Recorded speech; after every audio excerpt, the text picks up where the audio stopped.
ईमान का कलमा पढ़ने के बाद बदअमली की ज़िंदगी गुजारने वालों को दुनिया में भी चैन नहीं है और अल्लाह के यहाँ तो चैन है ही नहीं।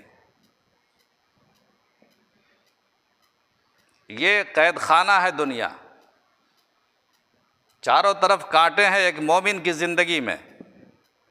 जिस तरह एक ज़बान तन्हा होती है तमाम 32 दांत के दरमियान और ज़रा सी गफलत से ज़बान कट जाती है, या एक मोमिन